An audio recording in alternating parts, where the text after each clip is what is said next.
I want to bring in CNN Chief International Anchor Christiane Amanpour. Christiane, the details are just coming in. We're told at least 30 dead, 100 injured, but you can imagine those numbers will rise. Well, we've actually just been on the phone to the mayor of Kramatorsk, and he has given us more details. I want to bring in CNN Chief International Anchor Christiane Amanpour. Christiane, the details are just coming in. We're told at least 30 dead, 100 injured, but you can imagine those numbers will rise. Well, we've actually just been on the phone to the mayor of Kramatorsk, and he has given us more details. Basically, the numbers are 30 dead right now, 100 wounded, but as you say, that is bound to rise, the number of dead, because many of them are in critical condition, he says, and are in the hospital as they attempt to treat them. The mayor says that there were 2 missile strikes, and I'm going to read you what he says about exactly where. He says they were in the temporary waiting room at the station where hundreds of people were waiting for the evacuation train. In his view, this is another proof that Russia is brutally, barbarically killing the civilian Ukrainians with one goal only, and that is to kill. So let's just be very clear. For the last 2 weeks, this station has been the well-known hub for evacuations from the east, from Donbass. It's a major area there. This station, everybody knew. The mayor says that some 8,000 people per day came to that station to be evacuated and have been being evacuated for the last 2 weeks. Today, he says, up to 4,000 people were there when these 2 missiles struck. Now, we have seen the pictures. We're not yet broadcasting them.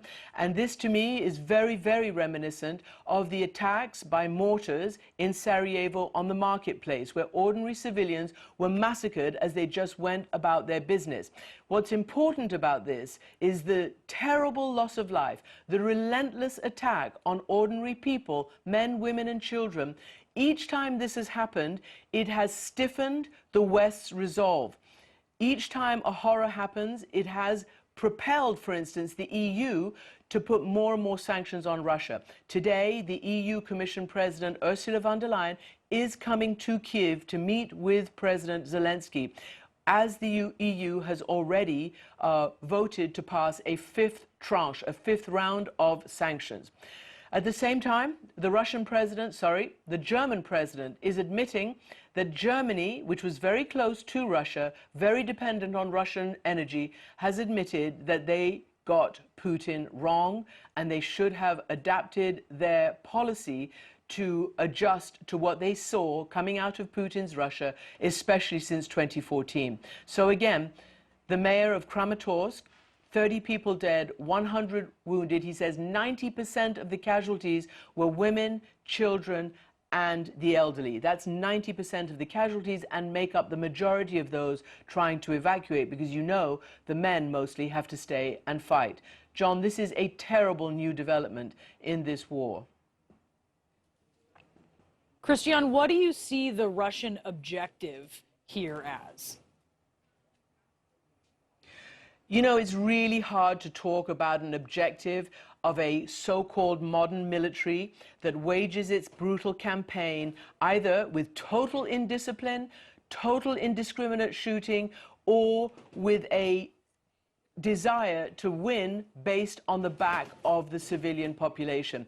We have seen, because of intercepted communications, again, the German intelligence has intercepted communications which were reported on our air and elsewhere yesterday, that the Russian soldiers, certainly in the Kyiv region, communicating back with Moscow, were having discussions about killing not just soldiers of Ukraine, but also civilians, with the aim being to sow panic and to what they think spur defeat by sowing this panic and this carnage to lower people's resistance and their courage to stand up. So far, they're failing at that, but they are, bomb by bomb, missile by missile, attacking, killing, injuring, mostly Ukrainian civilians. This is their aim. It's really important to understand that the civilians are not being caught in the crossfire. They are being targeted. There is this image now coming from the scene of what is believed to be one of the Russian missiles used in this strike. And on the Russian missile, you can see these letters, which spells out 4 children. 4 children. Now, again, we don't know exactly who wrote this on the missile. Was it before it was launched? Was it after? But the fact of the matter is, at least 30 people have been killed. Among the killed at this train station are children. All right, joining me now, Kim Dozier, CNN Global Affairs analyst and contributor at Time Magazine. Kim, thanks so much for being with us. The train station is right here in Kramatorsk. You can see it. It's in the Donbass region, this eastern part of the country where they do expect the fighting to get even more intense. Tell me what is happening here. Well, right now, Russian forces from other parts of the country are regrouping, many of them up here in the Belgorod area, and they are preparing to head down and try to take this, to connect the areas that they partially have with this part of eastern Ukraine. And you can see that Slavyansk and Kramatorsk, where the train station attack happened, are right in that path. Well, you look at this map, I mean, you don't have to be a cartographer. It's right in the middle of the area they're trying to take over. And you have to think about their frame of mind. They're angry, they've lost many of their comrades, and Russia watchers tell us they may well be on a deadline. Just over a month from now, May 9th, that is the Russia Victory Day parade celebrating the victory in World War II over the Nazis. And this may be when they want to be able to declare some sort of victory and perhaps declare a ceasefire. But they've got to take a lot of territory in eastern Ukraine before they do that. And just to be clear, again, as you're looking at this, you can see Kramatorsk right in the middle of this region right now where the fighting could get fierce.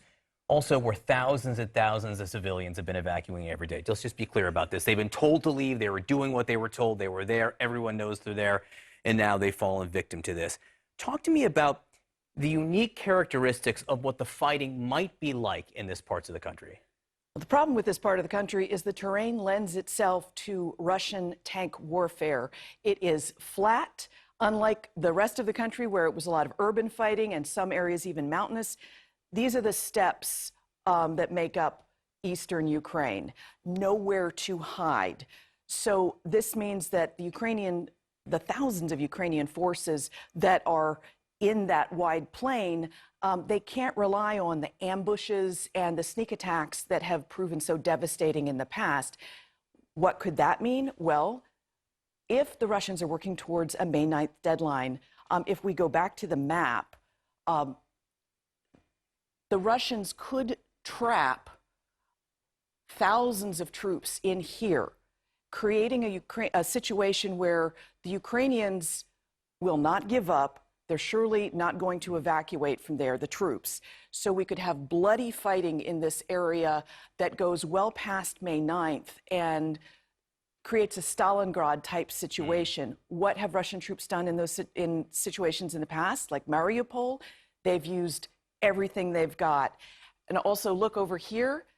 This is Russian airspace. Most of their air attacks have been from Russian airspace. They may risk some of their jets to hit those troops in here, the killing zone. It could be very deadly very quickly. Kim Dozier, thank you so much for being here this morning.